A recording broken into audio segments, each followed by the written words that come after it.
I have this like image in my head of my mom being in the afterlife going, look, my son posted a photo of me on Earthagram. Look, let's go look, Yeah. but I'm keeping that person. Food. Food is another way that you can honor someone. So with my grandmother, we talked about, your wife's grandmother, and with my grandmother, I lived with her. She had arthritis. So she used to cook every Sunday for a lot of people. So she'd be like, come help me. So I cooked with her. I didn't know at the time how important that was. Like that I had like my grandma's recipes that I could, if I wanted to make at Christmas time, strufala, I can make strufala for the family.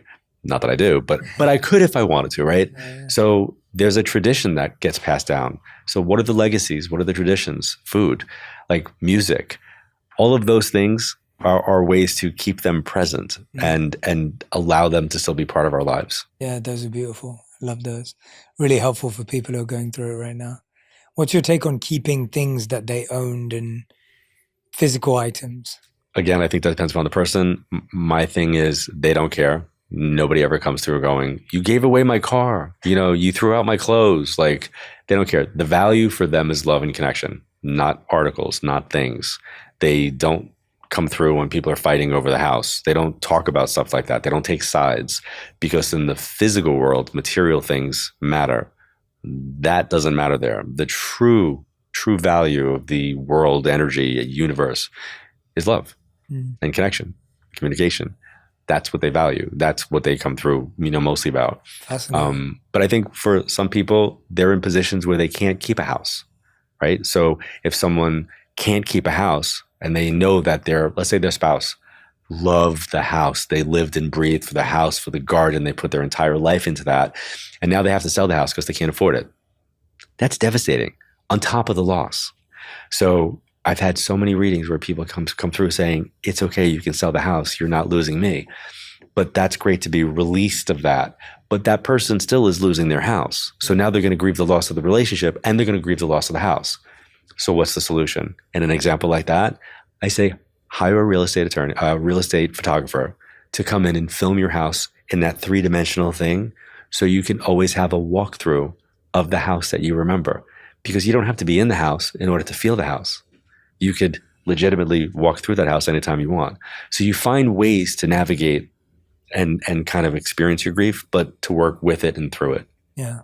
So a question that I have, John, is I feel like for a lot of people, they can become a sort of dependency on a lot of this work.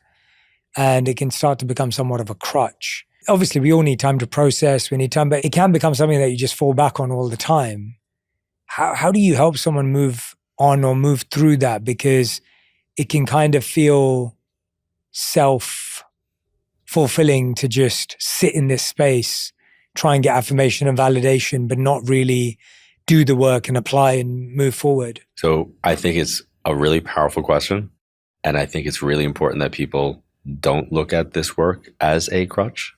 It should be something that is an asset to their way of life and the way of their thinking. So we should never externalize our feelings, whether it be love or grief. We should be internalizing those moments.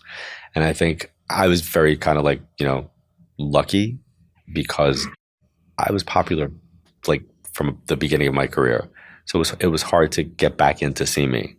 So I could keep a buffer between people. But before that kind of like happened, I would say to people when they would say, when can I come back and see you again? I'd be like, a year, 9 months, like take some time. And they'd be like, that's a long time. I'm like, well, yeah.